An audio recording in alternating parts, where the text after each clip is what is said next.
Hello, this is the Stories Beside channel. I release videos every day for you.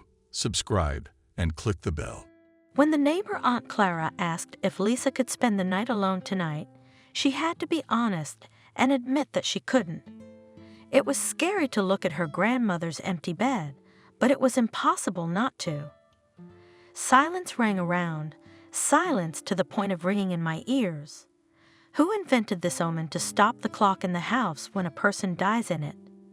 My grandmother loved her antique clocks, their slightly rustling sound.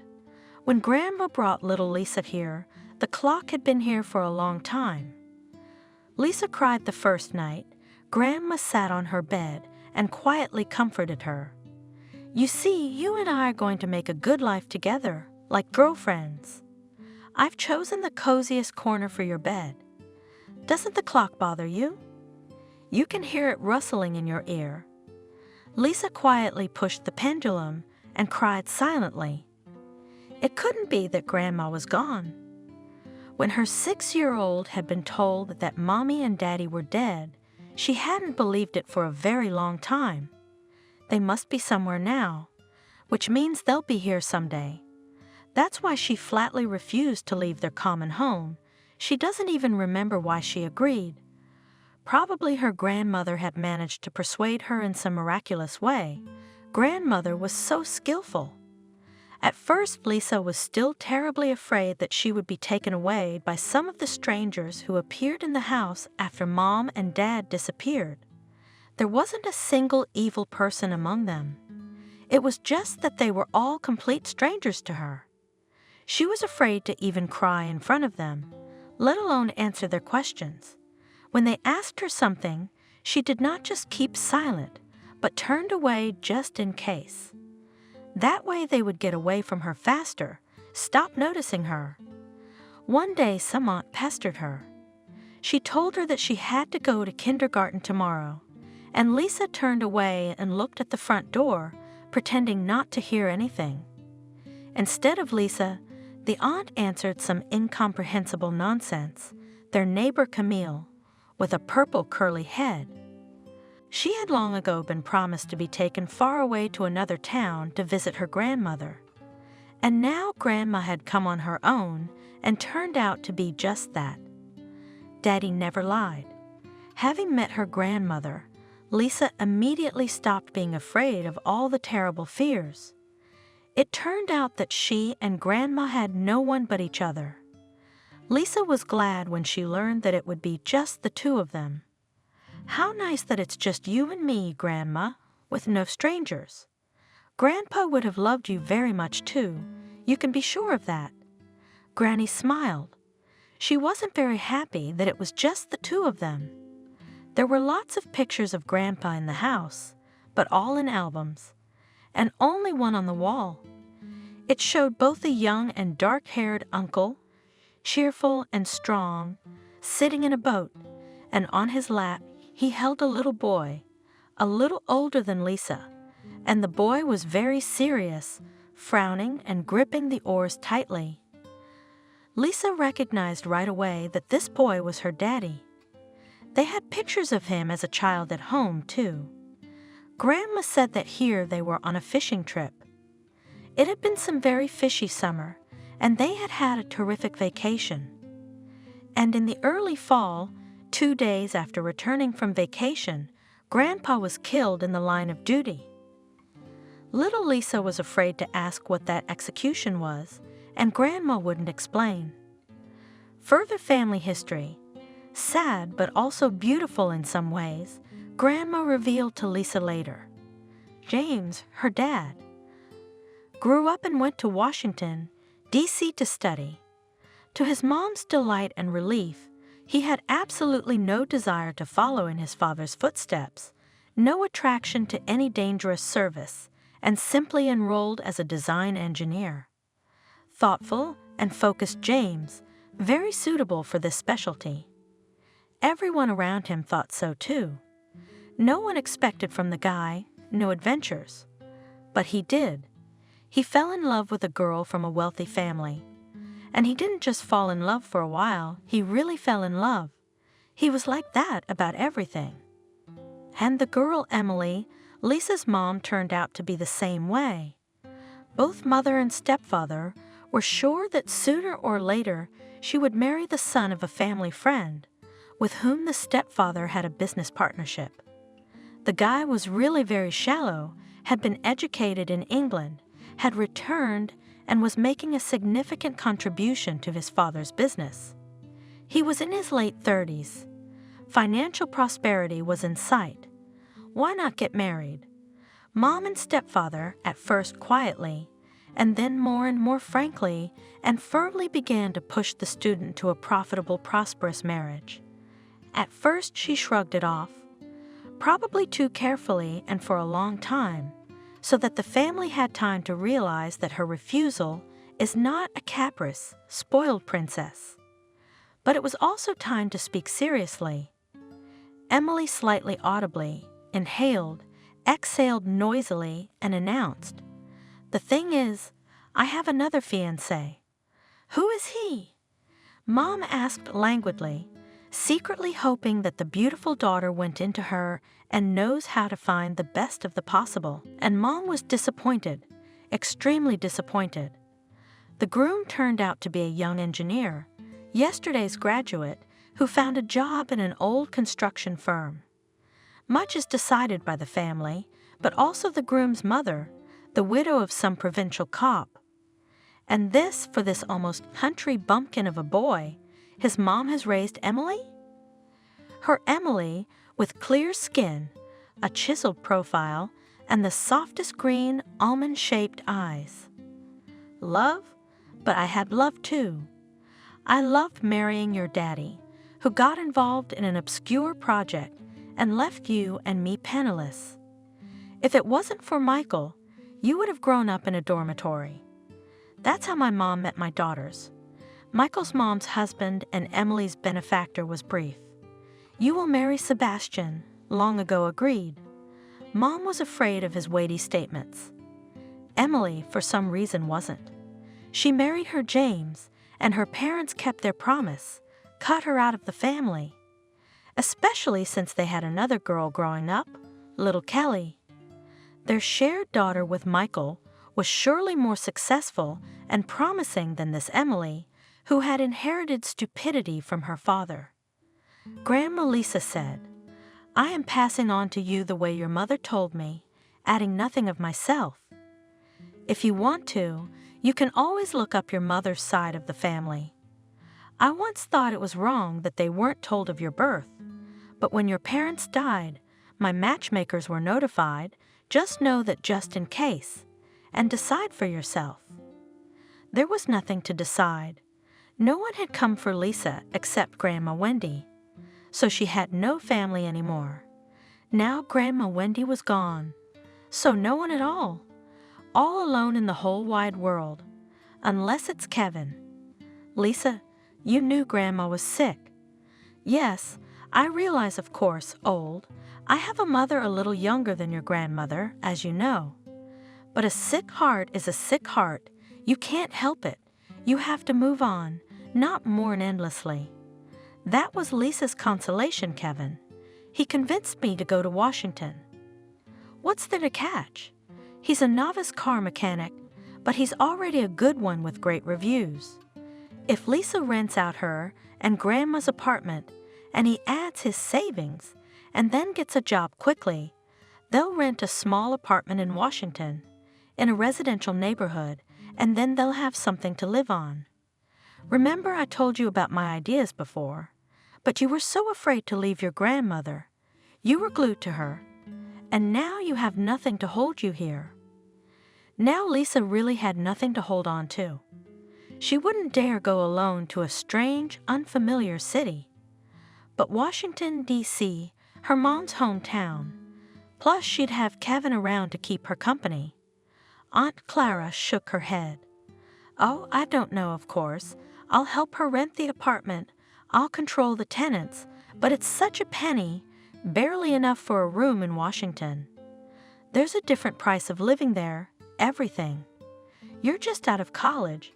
You got zero experience. You're not gonna find a job. What are you gonna live on?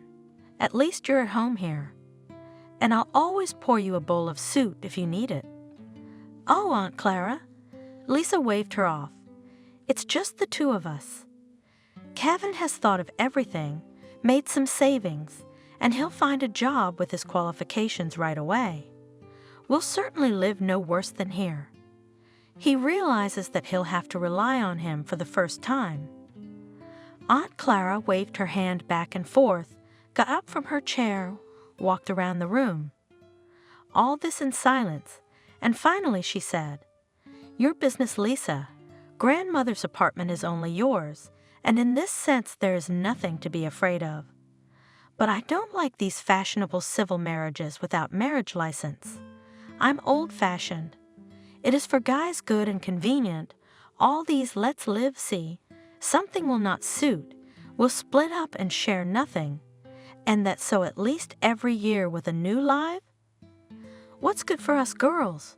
Not a wife, not a fiancé, just a temporary trial. And what hope is there for such a husband? Well, if he had settled in the city himself, created a base, and then dragged you along with him. But no, he decided to stick to his grandmother's apartment to make his life easier. Maybe you'd be fine here. It's your own place anyway, and we're all our own people. And Grandma Wendy would probably say the same thing. You know as well as I do." The tactless mention of grandmother might have been taken offense at, but Lisa took no offense. Grandma would have understood.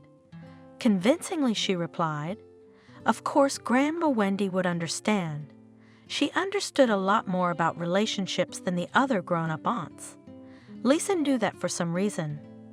The other thing was that if Grandma had been alive, Lisa wouldn't have dared to move so far away from her. But now, it didn't matter anymore. It was as if the stars had taken it upon themselves to help Lisa with Kevin. Surprisingly enough, they found a decent long-term tenant, a young couple with a baby boy. Lisa prepared in advance, disassembled, and neatly stacked the grandmother's wrinkled things, gave them to Aunt Clara for safekeeping. She took only her watch with her, sent it to her suitcase in a cozy box, lovingly nestled between her warm sweaters. "They're so bulky, Lisa.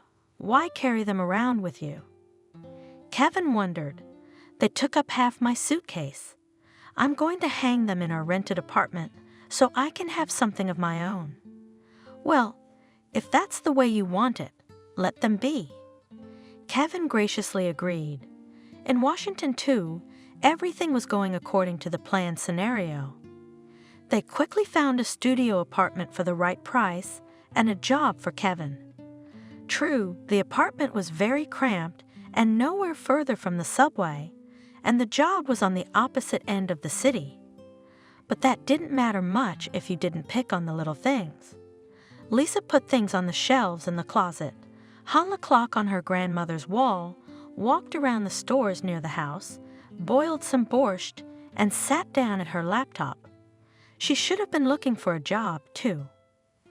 Of course, she has no experience, but in college she took first places in hairdressing creative competitions, and she has diplomas, and she agrees to the most modest salary, only if there was an opportunity to gain experience.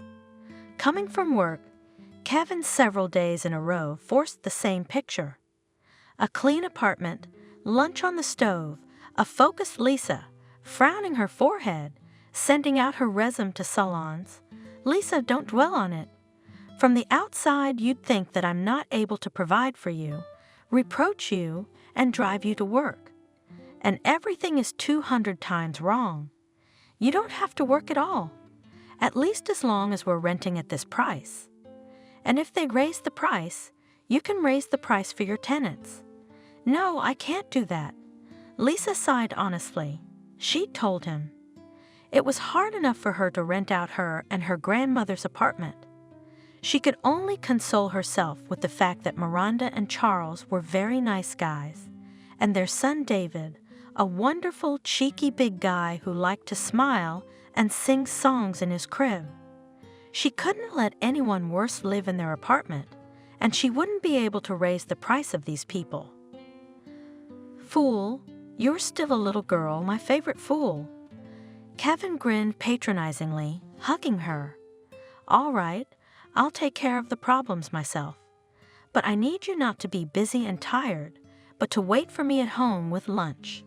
I'm really so tired in this car service that if you will also come crawling, the same from some beauty salon, then on only bought dumplings I will not live long. I'm not quite used to it yet, and to get anything done, I need to step up my game. Stay at home, Lisa. It'll be easier and better that way. You've got it all set up like it's our own apartment, and you can walk around town half the day so you don't get bored while I'm working. Other girls dream of having a boyfriend to support them, and you want to work, capricious." Lisa was embarrassed.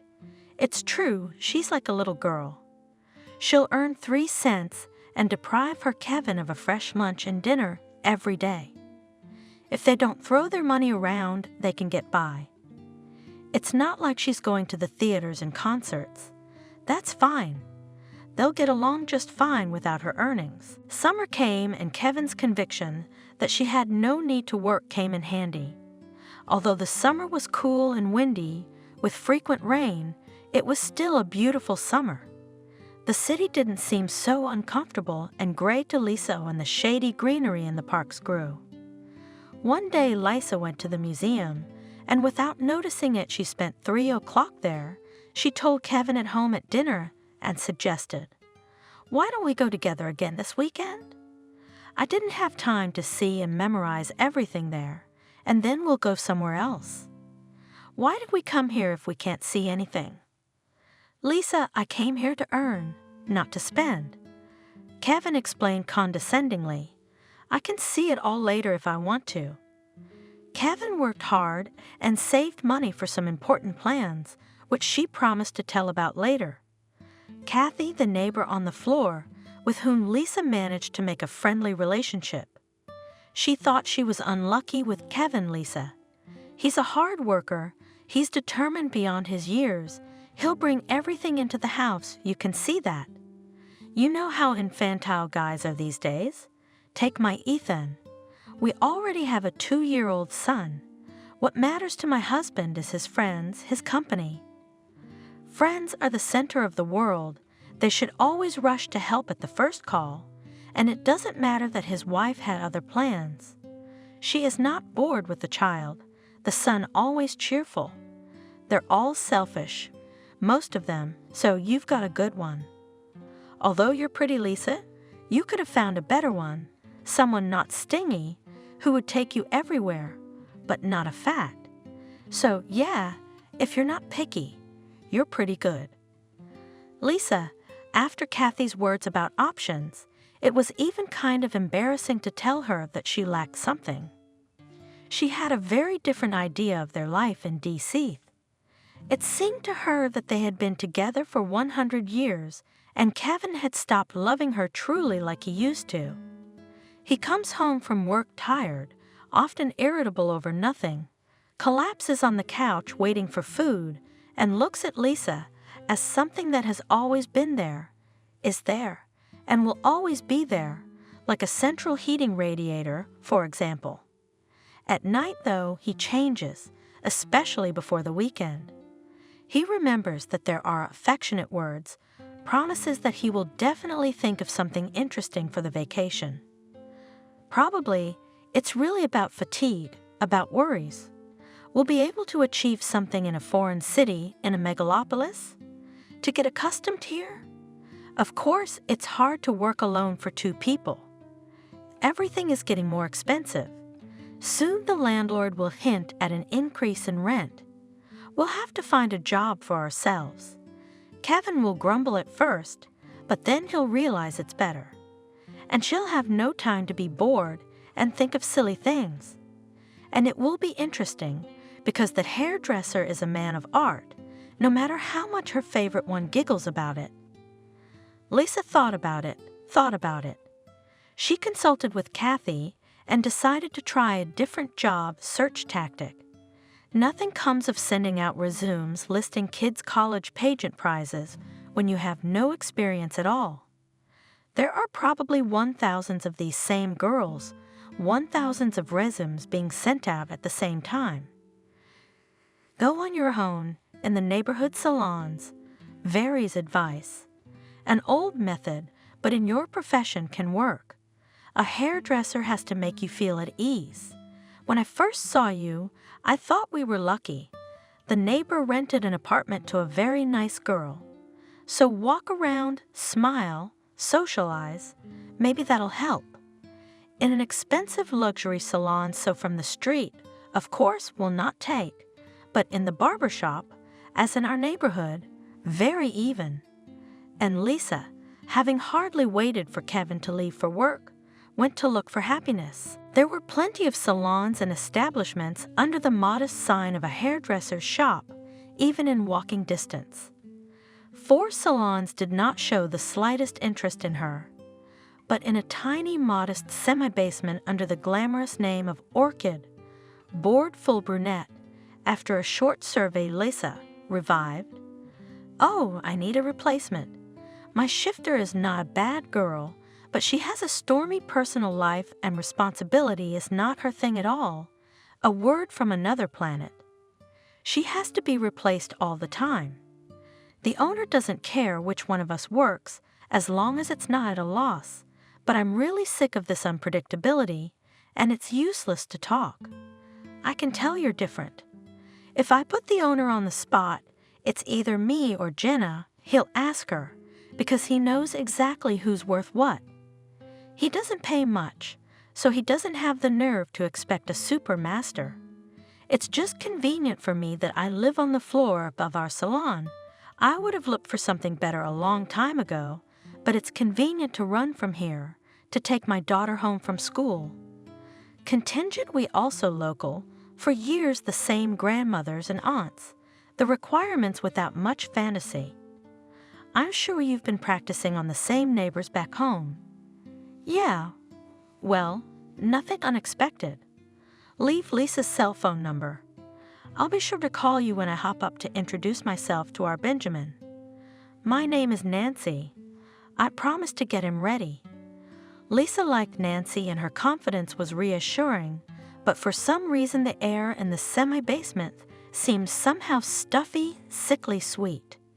Then dizziness and nausea set in under her throat. She said a polite goodbye and hurried outside, where she barely made it to the far corner of the house before vomiting into the grass. She felt a little better, but suddenly she felt weak, as if all her strength had gone at once. Lisa was a little frightened and decided not to go home, but first to Kathy. Kathy, maybe I'll get a job, but it's a long shot, she said from the doorstep. Are you so pale? Kathy marveled, barely looking at her face. Oh, I may have poisoned myself. Lisa sighed and told her what had happened to her. Kathy shook her head thoughtfully. I don't want to frighten you, but it's better to check and rule out assumptions. I have a test in my medicine cabinet somewhere. What kind of test? I don't get it, Lisa. Are you 100% sure you can't be pregnant? Then I'm jealous. I'm jealous of Kathy. Do you think we're from the middle of nowhere? Lisa smiled. Of course we are, Kevin. Lisa wasn't used to discussing such things with anyone, so she didn't explain further. Yes, I believe every word you say. Kathy nodded. When people tell me how handsome Robert is, I respond. What do you want? It's electronically verified. We planned for later, 5 years from now, but he had his own way. Here, I found the test, and don't think about all the horrors beforehand. Maybe there's nothing, or maybe there is, but everything will be fine. Why hadn't she thought to ask Kathy how best to break the news? Hinting was stupid. It should be straightforward, only at the right moment, not on the doorstep, but when Kevin had eaten dinner and had had a little rest. Lisa waited until nightfall, and when the lights went out, she said in a half-whisper, Kevin, I'm pregnant. That's for sure. The smell in the barber shop made me sick. Kathy, she gave me a test, and it showed 2 stripes. "Lisa, don't joke about that," Kevin said sweetly. "You know I don't accept such stupid jokes, I'm serious." Kathy told me that they had Robert as well, in spite of the arrangements. It's not that uncommon. No method can be completely 100% trusted. Lisa didn't know what to say next. She fell silent, and silence hung. Only the grandmother clock rustled on the wall. Why is Kevin silent as well? Is he gathering his thoughts? Now he would hug her, say, "Don't worry, Lisa, we'll grow up. You found a problem, I'll fix it." It must have been half an hour before Lisa decided to speak again. "Kevin, I'm scared when you're so quiet. Lisa, I don't want to say it's your fault, so go to the doctor tomorrow and find out how much it costs to get it out quickly. And I'll give you whatever you need from my savings." She heard some completely alien voice. Lisa reached a shivering, suddenly frozen hand over her head, fumbled for the switch on the wall sconce, and turned on the light, as if she wanted to make sure it was her Kevin next to her. It was him, and he shaded the light with his hand. "What else are you going to do to me?" "Lisa, if you're not hysterical, are you going to tell me you want a baby?" "But that's nonsense. Why do we need one, especially now?"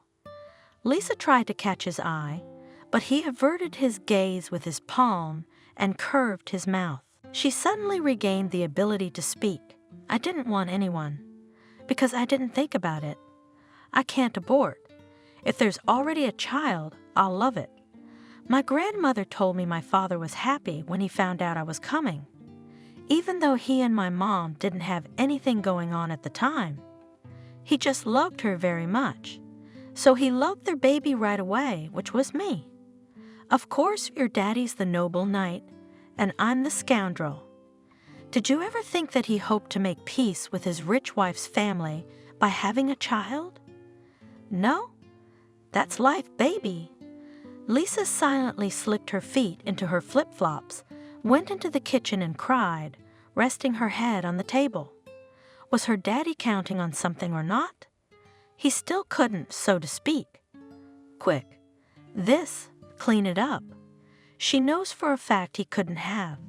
She carried with her, behind her passport cover, a small photograph of James and Emily squatting, holding the handles on either side of a tiny little girl in a crimson jumpsuit, just now learning to walk. "Daddy, Mommy, there's no one else to support me." "Lisa Wells, stop crying." I heard a good-natured voice above me. "Go to sleep tomorrow. If you're afraid, I'll take you to the doctor myself." "Well, I'm sorry about that. Soon you won't even remember about it." "I'm not getting rid of the baby." "Of course you're in favor of creating poverty. I could have guessed that when you were picking up stray cats with kittens, only I'm not a stray."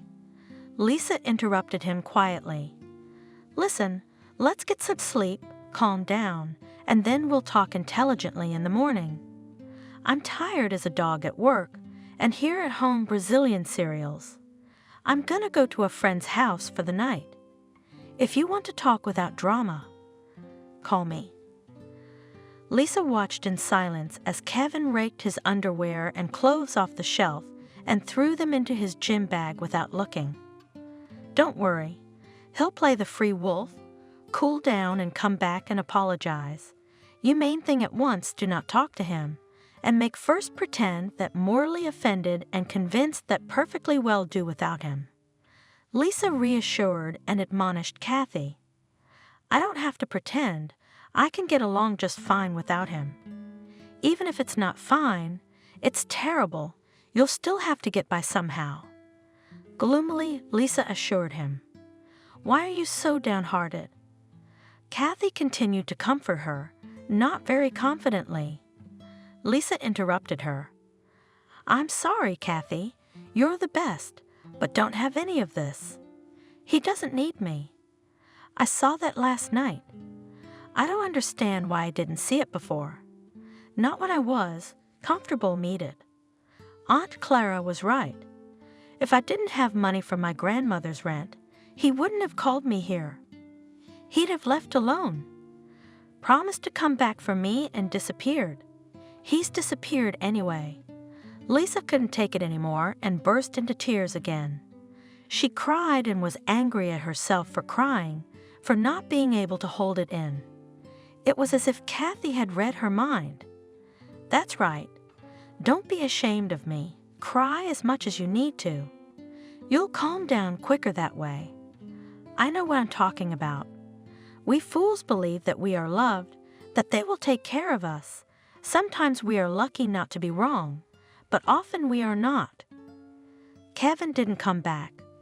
Calming down, if you could call it that, her quiet, confused state, Lisa looked around and realized there were no things left in the apartment for him to come back for.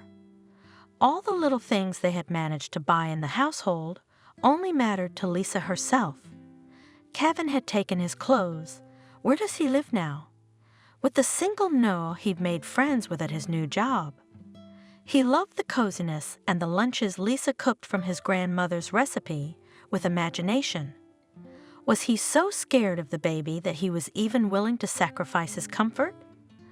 Lisa had endured a whole week and still dialed his number. The subscriber's phone was switched off or out of range. Maybe she should go to his workplace. Kathy reasoned aloud, which conveyed Lisa's confusion. Do you want me to ask Ethan? He won't say no. He's such a chatterbox, it's not hard for him. He'll talk man to man, at least find out how your Kevin's feeling. Like you can't see it already. Lisa looked up at her. She'd lost weight, her face had gotten gaunt in the last week, and her anxious green-brown eyes seemed huge on him. Maybe he's not sure yet. Do you know how cowardly they really are? Uh-huh. Lisa smiled strainedly. I'm all out of money. I've gotten into an untouchable transfer for my grandmother's apartment, which I'm using to pay for this place. If I keep eating this money, I won't be able to pay the landlord here anytime soon, not even next month. And I can't not eat.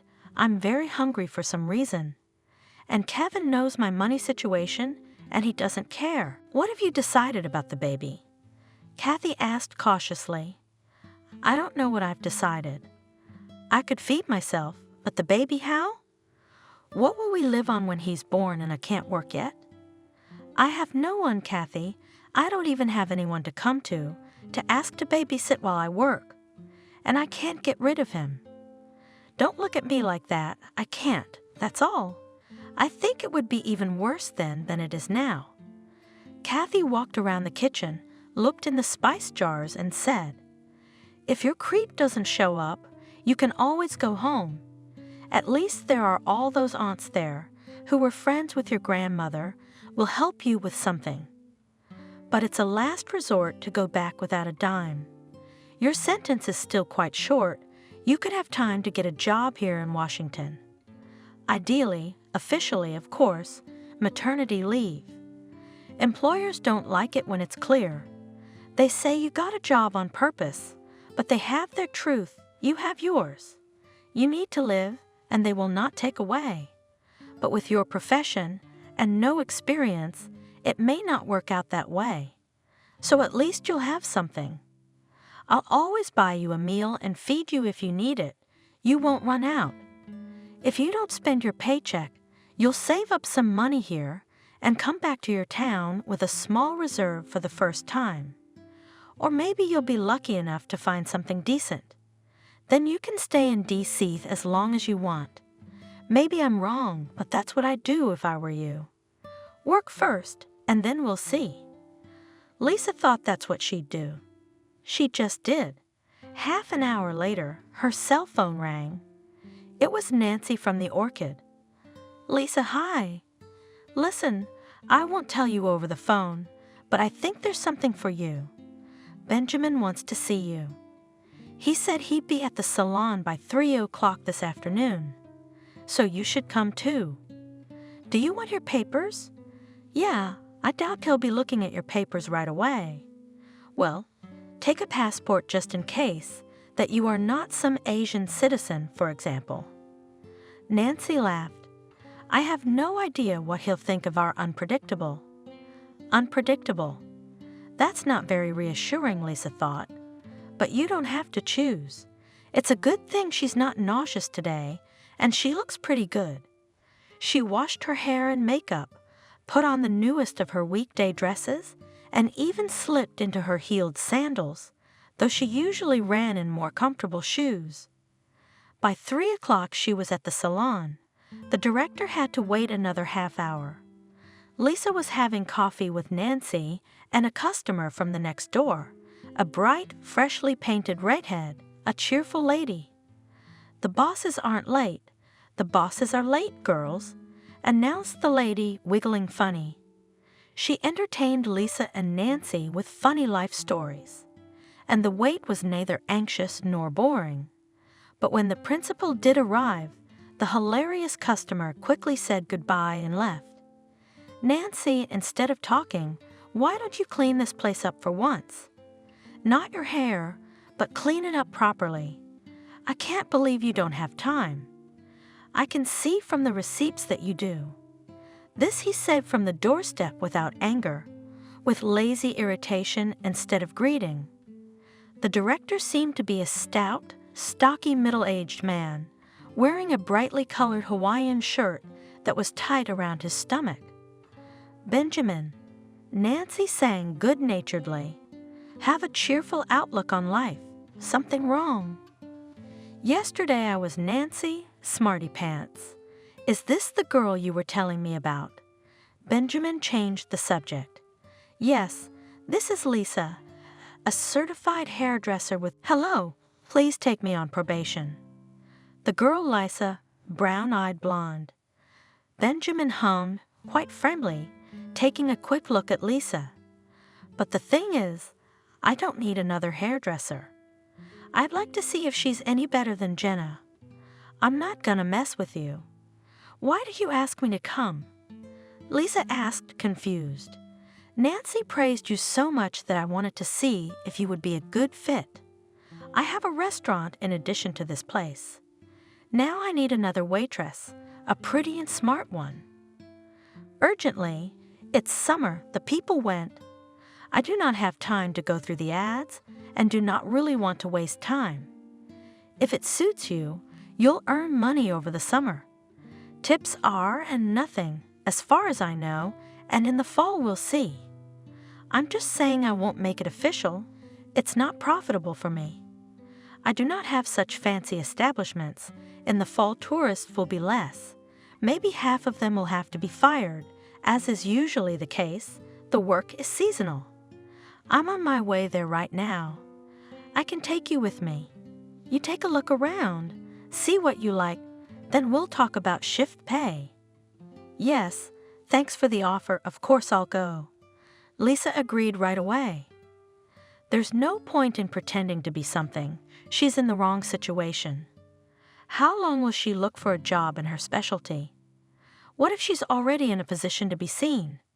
And will she find one at all? You could end up with nothing, and this is a chance.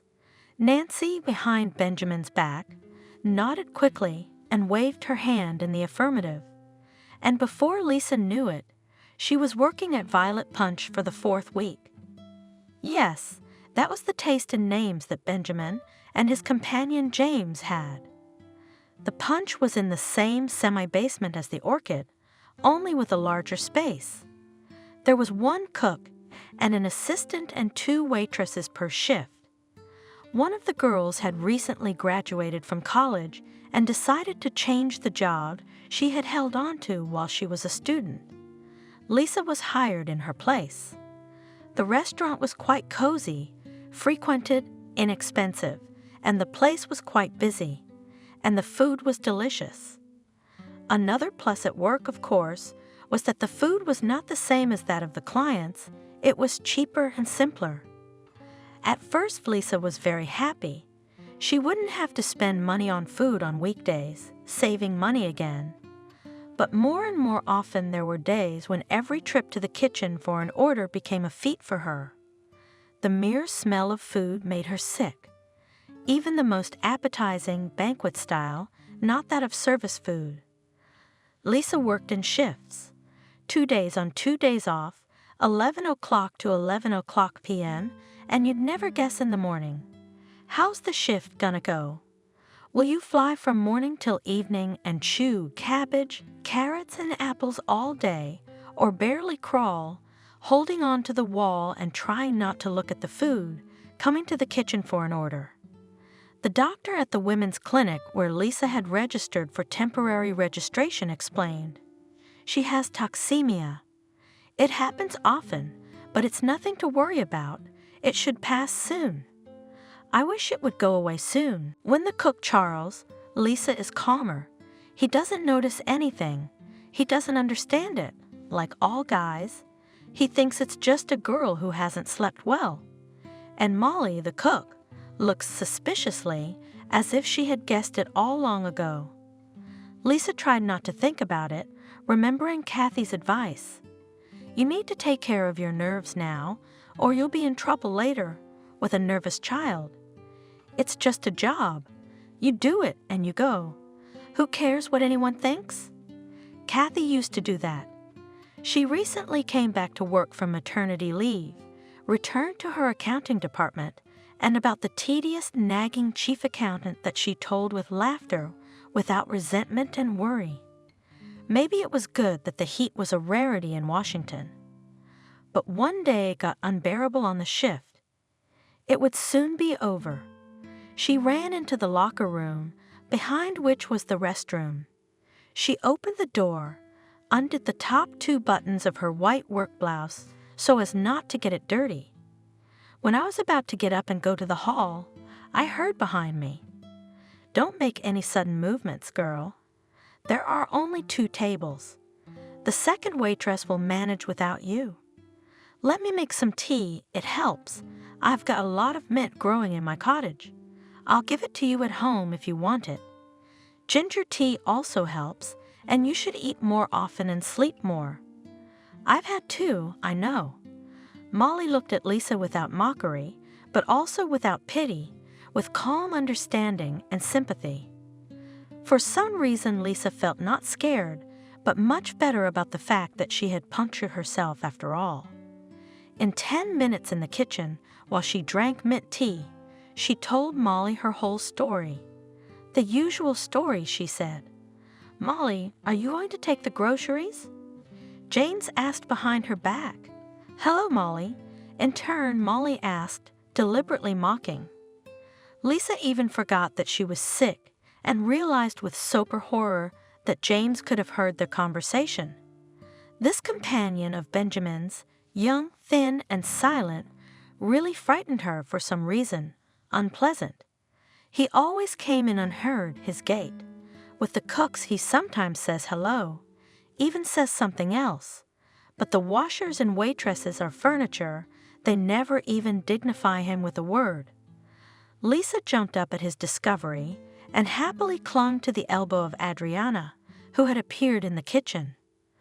"Oh, Adriana, let's go for a second." Come on," said Adriana as soon as they were out the door.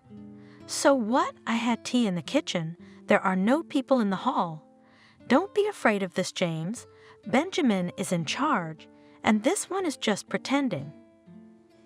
In the evening, Benjamin arrived, in another Hawaiian shirt, and with a particularly heavy odor of booze for Lisa.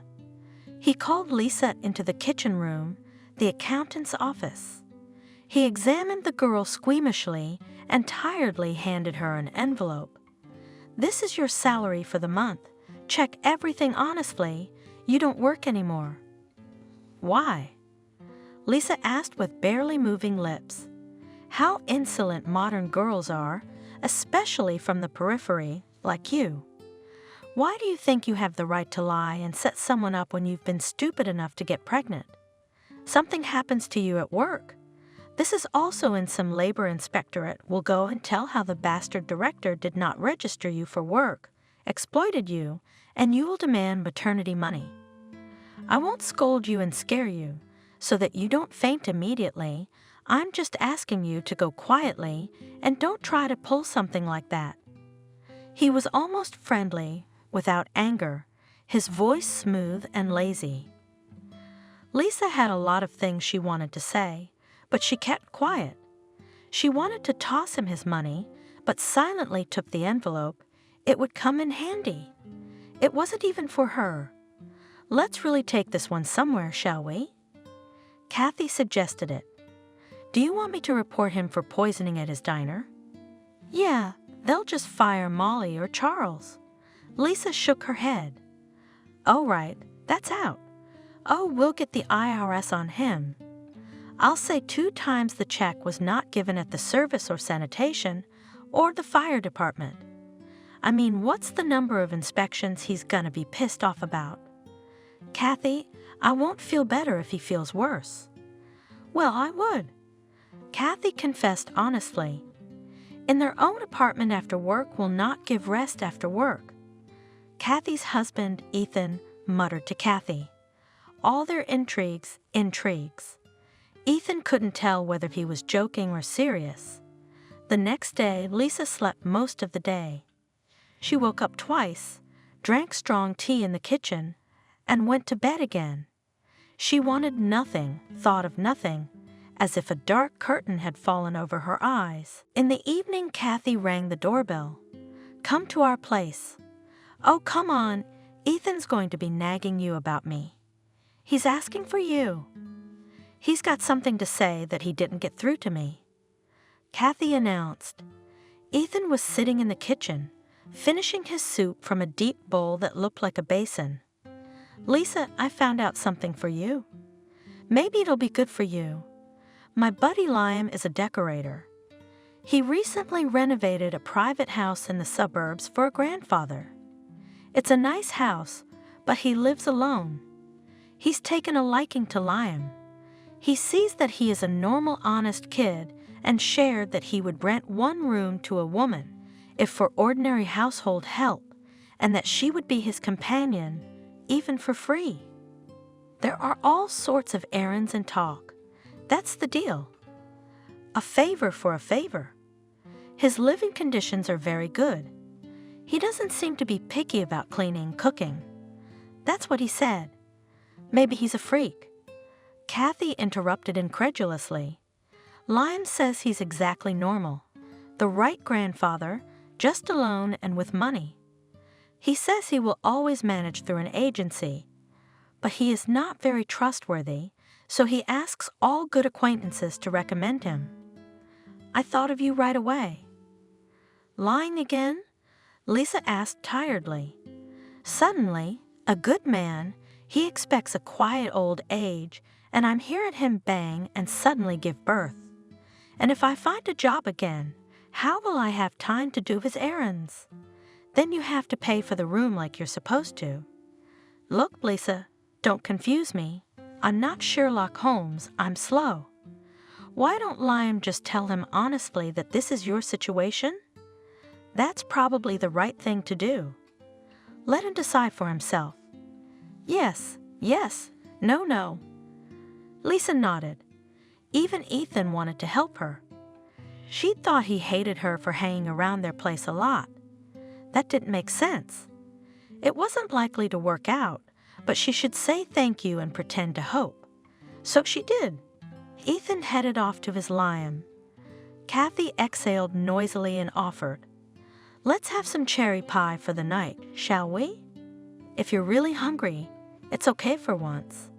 Do you think, Kathy, that something good could come out of it? Go and have a look. You've got nothing to lose. Just take a good look at the landlord. He's a tricky old man. Instead of hiring a housekeeper for a salary, he's looking for a girl who'll do the same duties for a room. Don't be shy. Just ask directly what exactly you have to do. Maybe there's plenty of work out there.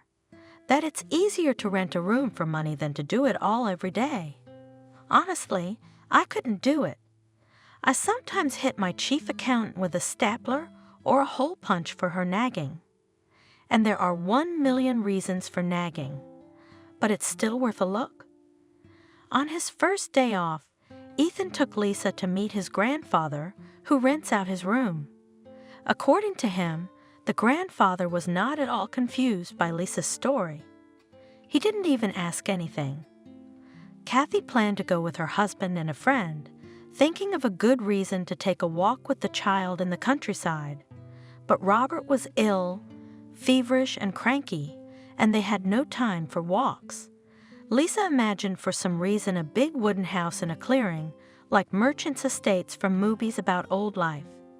But the house turned out to be brick, also faced with stone, very stylish and beautiful.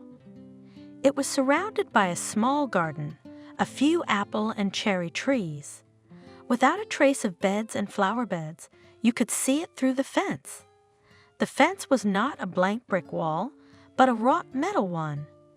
The graceful gate was open, but Ethan was too shy to enter, so he called on the phone. "Christopher, this is Ethan from Liam. I've brought the girl Lisa to see your room." "All right, let's go inside, Lisa." While they were walking along the stone-paved path to the house, the front door opened and the owner himself appeared on the threshold, holding a large and very shaggy white dog by the collar. From under his bangs, scrutinizing Lisa and Ethan. "This is Olaf. He's as peaceful as a poof, if you don't attack him and me. So don't be afraid of him for a minute if you're not going to attack him. And I, Christopher?" To realize that the owner was already well over 70, you had to look carefully at his face, covered with a network of wrinkles, where deep and sharp, where thinner and smaller. His gaze was quick and sharp, not senile, but it was softened by the rays of wrinkles near his eyes. Not angry. Lisa exhaled quietly, and if you didn't look at his face, you wouldn't think he was an old man. His posture was that of a middle-aged man, his lean and wiry figure without a hint of decrepitude. Completely gray silver hair was cut very short, and a neat beard, as Christopher invited them into the house. So respectable on the outside, the house appeared cozy, but a little unusual on the inside. Of course, it was obvious by many signs that a woman's hand had not been here for a long time, although the owner obviously keeps order. But the main thing was that it was as if several different times had gathered in the house. So different was the furniture, even the bedspread and curtains. In the spacious hallway on the first floor, it was XX century, and in the living room, it was like the 19th. It was clear even to Lisa, who didn't understand antiques, that the furniture was vintage. She snapped to attention. It was probably rude to look at everything so closely. Ethan, at his host's suggestion, sat down on the edge of the guest sofa and demurely kept quiet. "Do you want to see your room right away, Lisa?" Christopher asked. "Have you already decided that I'm the right person for you?" Lisa was surprised and confused. "Have you already decided that I'm not the right person for you?"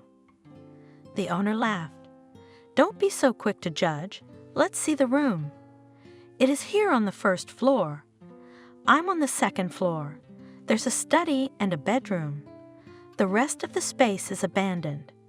It's just a bunch of old archives. I'm sorting through it, but I don't feel like it. If you'd like to keep me company, I'd really appreciate it.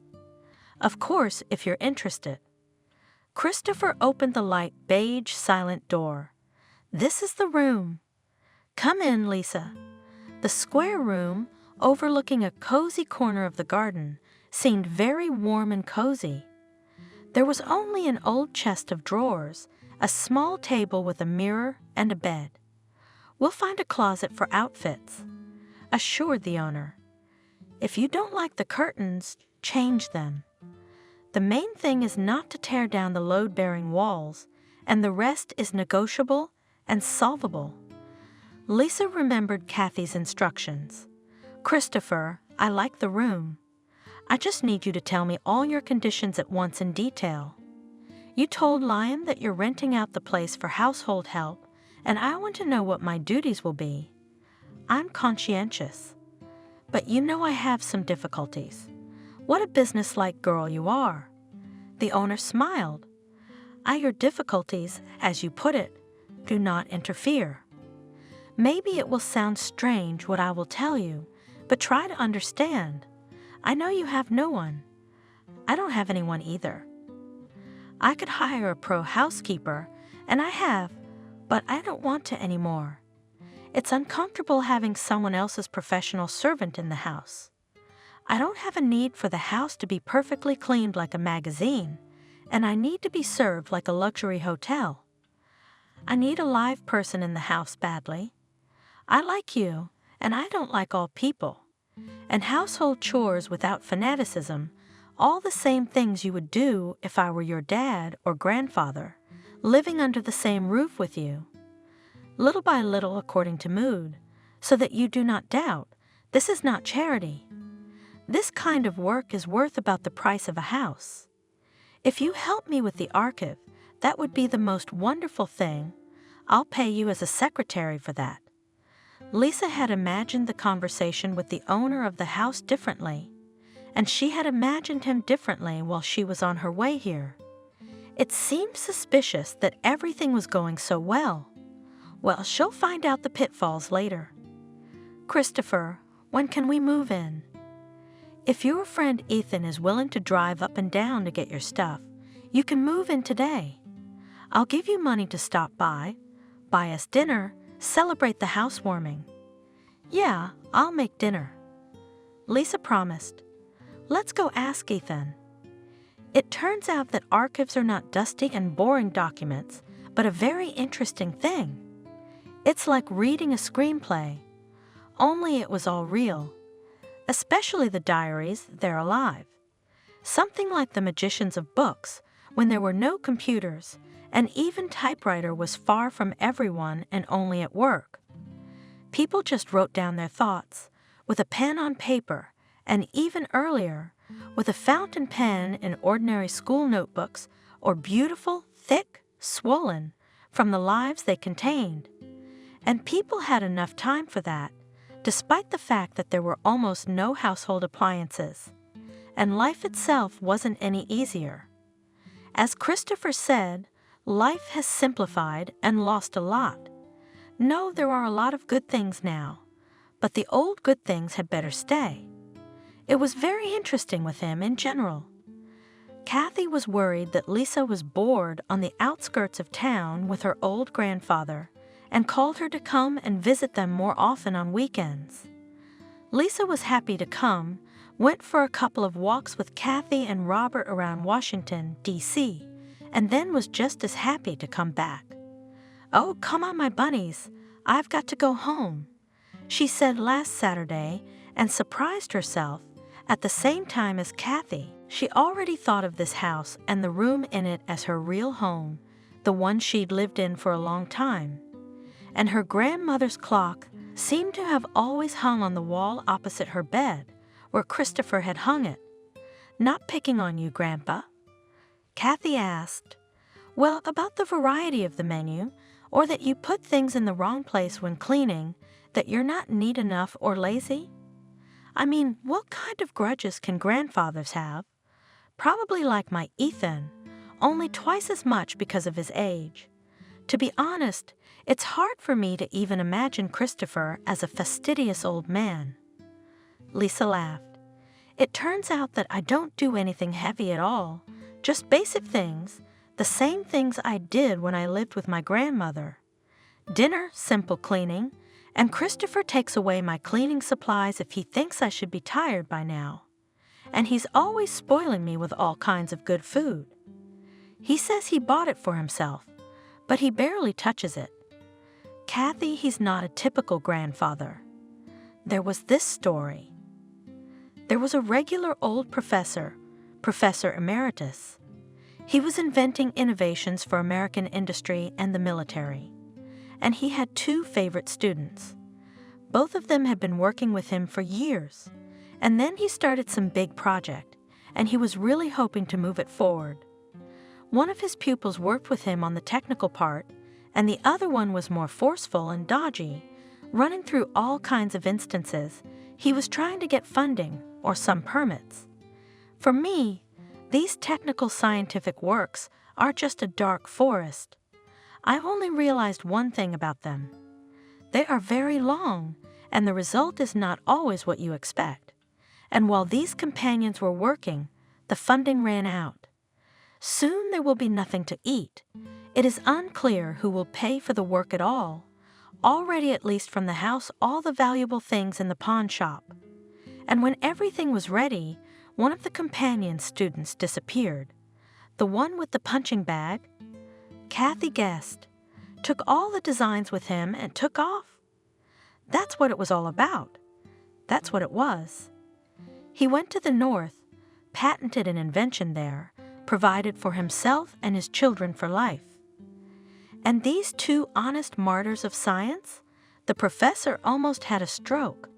He was ill for a long time, barely survived, and when he got back on his feet, his wife also took him to the north, persuaded him.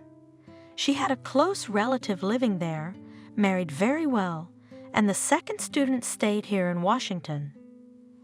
At first he thought he'd get drunk, but then somehow it all worked out. Talent, it finds a loophole. He met the right man, a very smart man. He started working for this man. He worked out a whole production for him and made good money back in the 90s. And then he got an inheritance from the north. It turns out that his favorite friend professor still managed to work there, but for himself, and the professor had no children. So he wrote a will, half of his property to his wife, half to his student and colleague, where I live. This old archive that we're going through now, it's the professor's. Christopher carried it everywhere with him, since it was left to him. The professor and his wife left their antique furniture to him before they left. They could have sold it.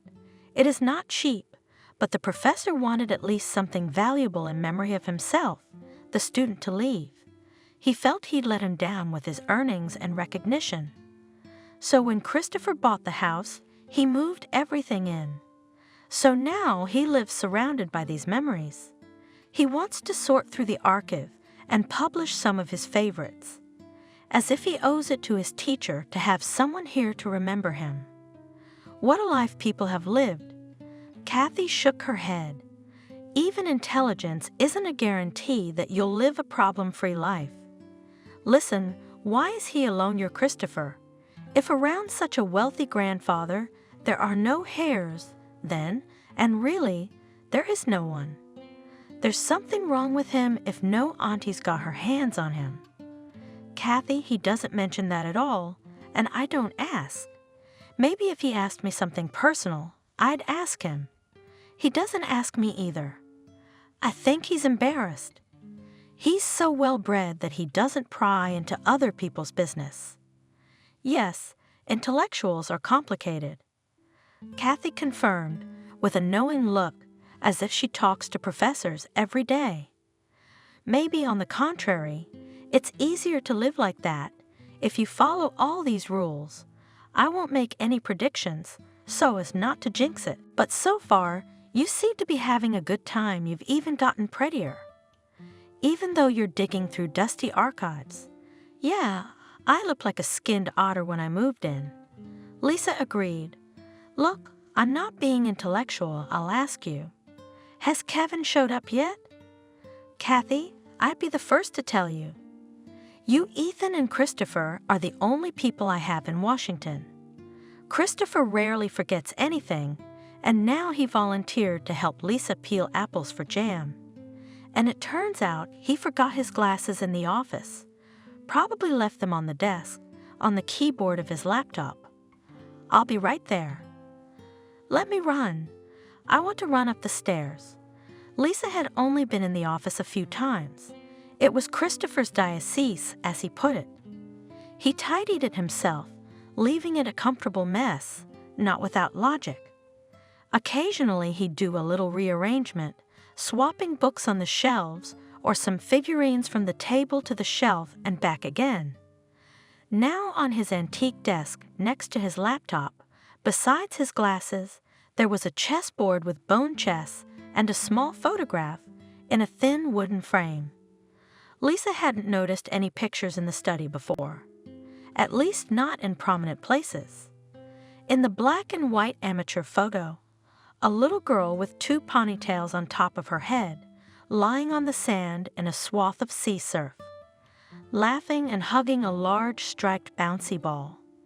Lisa remembers every detail of this photo very well. She has the same one in her backpack, in the same folder with her passport, diploma, and several expensive photos. Christopher, the photo of the girl at sea. Where did you get it? Lisa asked, forgetting her shyness as soon as she went down to the kitchen and handed the owner of the house her glasses. I took this photo. I was into photography, Christopher replied. He looked anxiously at Lisa's face and listened to her strange mood. This is my daughter, Emily. I carry the same picture with me, and it came here with me. That's my mom, Emily, but she's not your daughter. A good memory is not always a blessing. It's sometimes a curse. The beautiful Vanessa, whom he had adored until their last day together, as he had on their wedding day, stood before him a complete stranger. She had become even more beautiful in the week that Christopher had not seen her, but somehow different.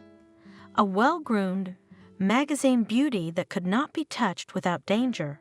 It suited her very well, and that gold, and that fur coat in which the man she had gone to had dressed her. And she said terrible things in her perfectly calm, quiet, and gentle voice. I don't want the child to flip back and forth. She's still young. It will be easier for her to forget you and get used to a new father. Especially since Michael takes good care of her and wants her to call him Daddy. She'll have everything you could never give her. You know you can't give her anything except your love, which is nothing but words. This is a different life than the one your parents raised you for. She pestered me about you first, and to stop her asking for you, I told her you had another family and another daughter. You chose them.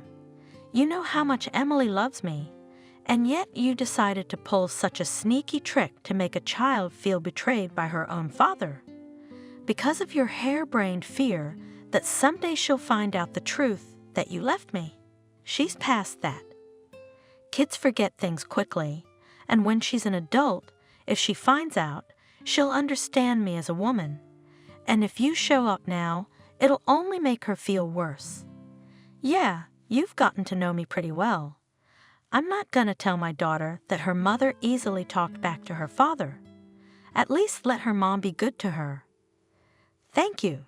Chuckles. I knew you'd understand. Christopher, I'm not filing for child support. I know how hard this must be for you. Thank you, Honorable. He grinned through his teeth, turned and walked away.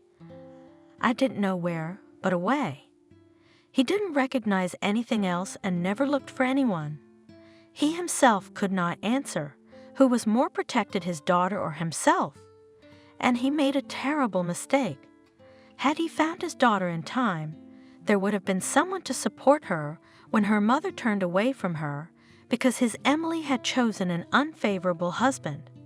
And Lisa's granddaughter, there'd be someone to support her and her stepfather's mother.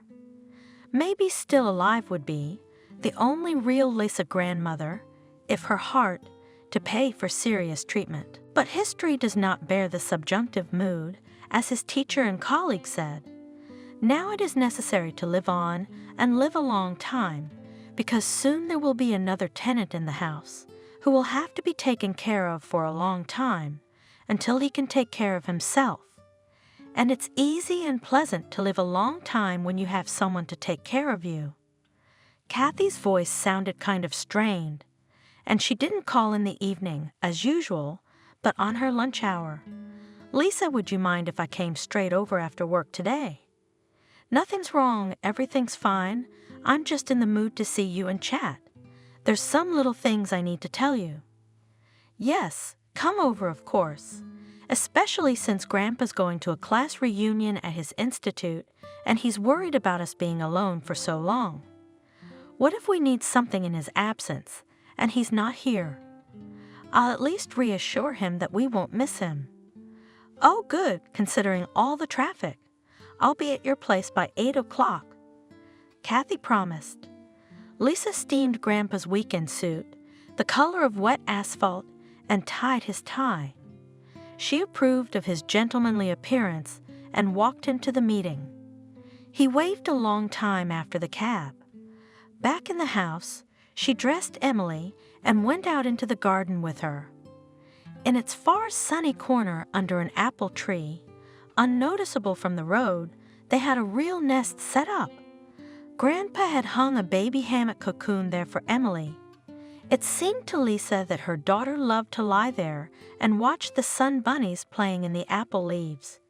She would hum softly in her own language and then fall asleep and sleep soundly, no matter what sounds came from the road. And the clever dog Olaf, who knew not to bark now, sat nearby and just breathed noisily. There was also a small, elegant garden table and 2 armchairs at arm's length from the hammock.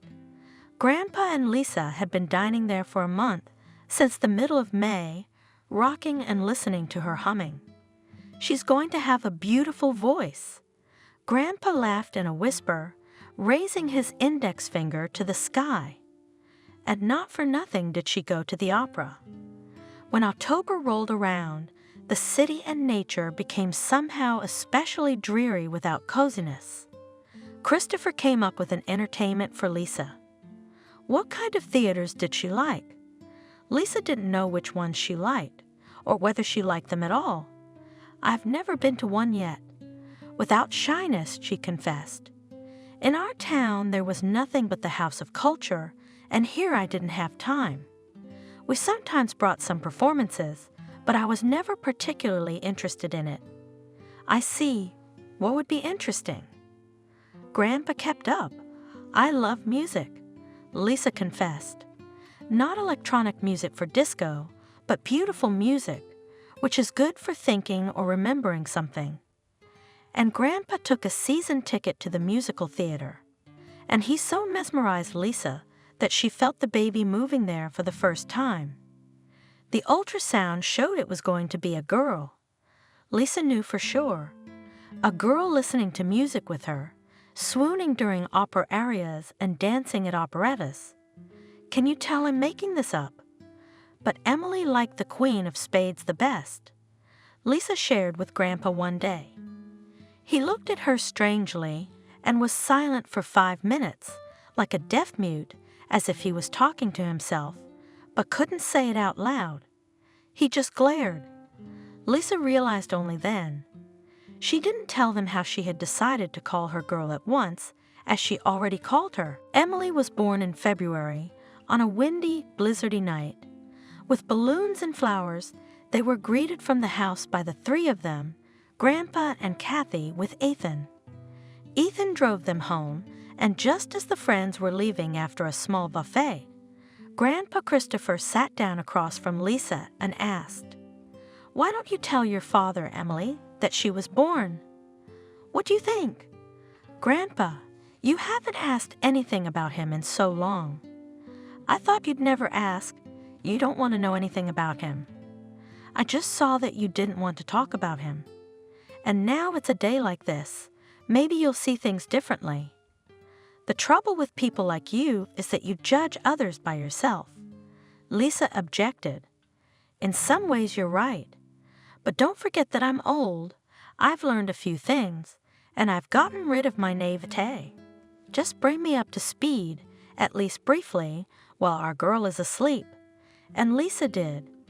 To her immense surprise, it was not at all hard for her to tell her grandfather about Kevin and how easily he had left her. It was like retelling a movie or a novel. It didn't have the slightest relevance to her anymore. She has a different life with other people in charge. Grandpa agreed with Lisa. Everyone who should know about Emily's birth had already been notified. It turned out that it only seemed to Lisa that the recent past had evaporated completely. Kathy tipped it over, looked at a lump at the sleeping Emily and said, sitting down on the edge of the chair, "Lisa, you'll just have to forgive me. I beg you in advance. I'm a fool, I admit it. Don't scare me with your preambles. Lisa warned me. She had almost no doubts about what she was going to talk about. We had a big corporate retreat at work. 20th anniversary of the company. A campground, a barbecue. Toward the end of the evening, we hit the bumps to talk. Well, we have a purely female company gathered on the open veranda, all ages from 30 to 55, and there was the usual conversation about how hard it is to raise a child alone, that say, it is better not to decide on it at all. It's always poverty problems. And somehow everyone fell into such pessimism, strange for a corporate party, that I wanted to tell something good, saying that it's not always so bad. So I told your story, how you found your grandfather.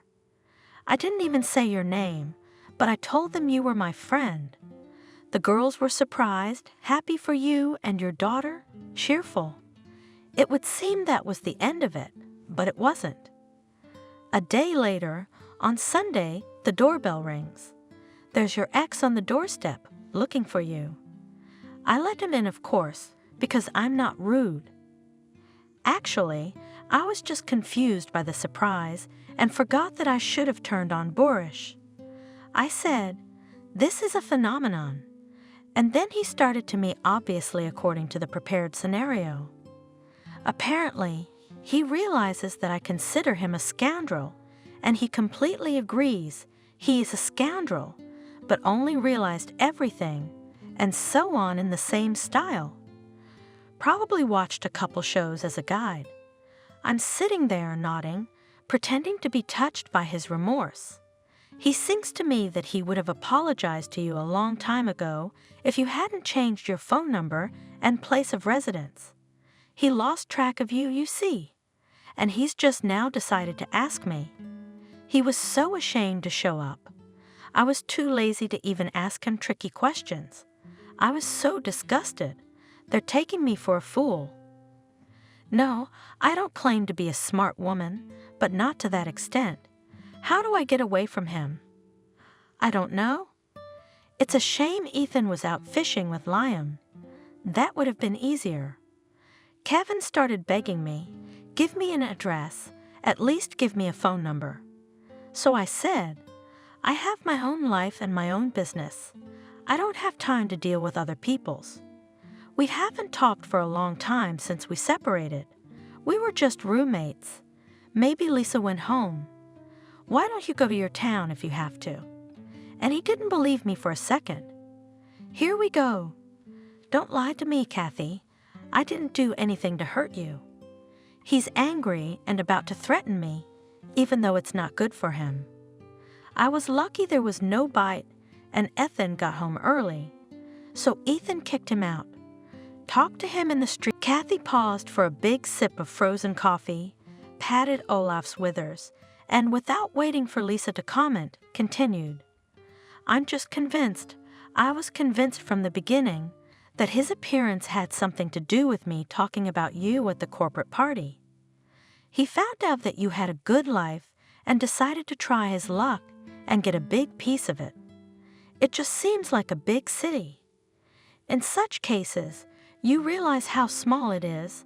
Someone always sees something, hears something, and passes it on to someone else. And I'm an accountant. I'm next to the HR department. I am friends with our personnel officer, told the situation, and asked to look in case in the questionnaires, were the husbands of those girls who sat with us in the company and listened to my story. Went in, looked it up for a short time. Only 7 girls turned out to be married, and the hunch didn't fool me. Evelyn from sales has her husband's place of employment on her profile, a luxury car service, just like your Kevin. You said the name, and I remember things like that. Here's the most likely Kevin is a buddy, Evelyn's husband, and she told the story in front of him from the corporate party. And this goose, of course, recognized himself and you. It's too much of a match. Didn't I mention you were recently my roommate? Lisa, I'm sorry, and be aware that he might show up. Kathy, you're so full of it. Lisa smiled, trying to smile as serenely as possible. You've made such a detective out of nothing. You've even looked into the personnel files. It wasn't your fault. You couldn't have foreseen anything. It was just a story to get you in the mood. I've always loved hearing other girls' interesting stories, too. I didn't even think there could be anything wrong with it, as long as you don't gossip or say mean things behind their backs, but just talk about the person. Thank you for not being mad at me. I'd understand if you were mad at me. Are you going to do something about it? What do you mean? Lisa didn't understand. Shove the baby in a suitcase and run off somewhere? No one came to see me. Even if Kevin somehow finds out where I live, it's not like he's going to come here. If you didn't tell him it's just the three of us, maybe he's picturing a mansion with columns, an alarm system, a panic button, and a couple of grim bodyguards. Yeah, I didn't mention that. Kathy exhaled with a sigh of relief. Oh, I even said that you have a gorgeous dog, a South Russian sheepdog. By the way, this breed is considered unpredictable and aggressive. Sorry, Olaf. By the way, you do have an alarm system, don't you? Grandpa returned home, lively, satisfied with the meeting with old friends, joked, retold stories of classmates, sent greetings from them, granddaughter and great-granddaughter. And he announced that he missed her. Lisa did not bother to tell him about the incident that had happened to Kathy. It wasn't right if he was only going to take care of her and her. He had to be taken care of too. And there's no one else to do that but her. Sure, she was scared at the first moment, but just a little bit, and at the very first moment. Kevin is not a villain or a criminal mastermind, but a very ordinary, selfish guy. There's nothing to fear at all. She'll figure something out if he shows up. A month later, Lisa had almost forgotten Kathy's warning. She had no time to think about unpleasant things. Her daughter was growing up. She was already sitting up in her crib, in her stroller, trying to sit up even in the soft hammock cocoon. When she saw Olaf, she was happy and stretched her arms to him, trying to run them into his shaggy fur. Don't worry, Grandpa reassured her. Olaf understands perfectly well that it's a puppy. Kathy came almost every weekend with Robert, sometimes with Ethan as well. But Lisa also wanted to go to Washington all of a sudden. Grandpa was supportive. I'm surprised you haven't gotten bored yet. At your age, solitude is usually hard to bear. The baby's over 6 months old. It's time for you to get out into the world. Go out with Kathy at least. Just have a carefree summer cafe. Do moms need a vacation too? Why don't you pump your milk, and I'll feed Emily without you? Grandpa, I'm amazed at your expertise in so many areas. What did you think? I read literature about children and control quietly the process of cultivation and upbringing. Grandpa grinned, and Lisa went to Kathy's. They didn't sit in an outdoor cafe, but walked around the zoo with Robert, but they still had a great time. They said they were going to come here with Emily very soon to show her the bigger animals than Olaf. She'd definitely be interested. They talked about when Emily gets a little older. Lisa will open a little beauty parlor. Grandpa wants to help her start a business that she enjoys, and it would just be great if Kathy would agree to do the bookkeeping.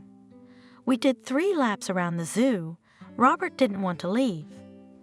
When they managed to get him out, they bought ice cream and sat down with him on a park bench. Lisa took a bite of the ice cream with pleasure and heard a half-forgotten familiar voice from the side. Lisa. She flinched. It seemed to her that Kathy did too. Robert was running around the flower bed, eating his ice cream on the run. Kevin stepped out of the mottled shade of a tree and stood in front of them. Lisa, hello. Lisa, we have to go, said Kathy. We're running late. Let's go. Kathy, wait for me literally just a little bit. Lisa heard her own carefree voice. I'm interested. It won't take long. I'm listening. The last kindly indifferent words were intended for Kevin. "Where is our daughter?" he asked, making a worried face. "We don't have anything of ours." Peacefully, Lisa explained. "Lisa, forgive me if you can. I need you and the daughter. It just took me a long time to realize it. I'll do anything for you if you'll let me try to start over. Kathy told you I was looking for you." Kathy stood back by the flower bed and listened, not even pulling away, Robert bouncing around her. Lisa gave a slightly derisive grin. "Very, very theatrical. I have nothing to forgive you for." It was, and it came up. So it had to be. "Thanks for the daughter. She's beautiful. What have you become?" Kevin said in a muffled voice, reproachful and admiring at the same time. "You look like Hollywood. Anything else? It's really time for us to go. I don't hold it against you, Kevin. And I'm not filing for alimony. Don't worry. You'll still have all your savings. Lisa, don't do this to me. You couldn't have gotten over it so fast. I know you. It wouldn't be you. People don't change that fast, and we have a daughter, and you won't even let me look at her? I know you found your grandfather, but that's not the father. I'm not giving up until you give me a chance. Now he's going to play the macho man who decided to fight for his love." Lisa rose from the bench, walked slowly around Kevin, lightly stroked his shoulder, and made sure he took it as a good sign, and said in the same nonchalantly peaceful and calm voice, "People change, and they change fast when circumstances force them to. I know you're aware of my financial changes, so you're under no illusions, but I'm glad I wasn't married to you by the time I found my grandfather. You can find a much better option with an inheritance, even with a child. One more piece of advice. If you're looking for me or my daughter, let me know in any way. You know who made what and how they made money in the 90s, who they socialized with, right? My grandfather's acquaintance, and now I have a corresponding one. My grandfather owes a lot to the reputable Mr. William. If that name tells you anything, such men do not forfeit their protection without cause. You can always turn to them to get rid of unwanted interference. Like you, Kevin, it's nothing personal. Consider it a sign of forgiveness." "Bitch." Kevin exhaled angrily into her ear and turned and walked across the lawn toward the zoo. Now he's going to disappear from the horizon. Kathy spoke up. "Hey, I wasn't expecting you. You've really changed, haven't you? I felt like I wasn't alone in the world, so I changed. I can see that. Lisa, who's William? You never told me about him. Is he the guy your grandfather invented the production lines for?" "I don't even know his last name." "Kevin will do. I just thought of him." Passers-by turned around. Some irritated, but most smiled. How cheerful, infectious the laughs of those young, beautiful girls, and the little boy, covered to the ears in ice cream, running around them so contentedly. Ethan came to pick them up, as arranged. "Oh, I barely made it through the traffic." He exhaled. "Imagine some uncle jumped up to me and Liam while we were fishing and started to claim with arrogance that we occupied his permanent place. There's his chair, there's his flat tire. There's his rotten fishing rod stands made of driftwood. That's a first in my life. And you know me, Kathy, if he'd asked nicely, we'd have left. And after he was so rude, I told him, 'Listen, when you save up, buy this place from the city, fence it in, it'll be yours. In the meantime, behave yourself with decent people, you'll be better off.' You're just like William, my love," said Kathy. "Have you met anyone I don't know?" "It's not mine, it's Lisa's." Ethan replied that they shouldn't be laughing. There was nothing to laugh about. He would bring Lisa home and tell her grandfather that she had some strange acquaintances, ostentatious macho men about whom nothing was known in the house. You have to be serious and think more about the kids.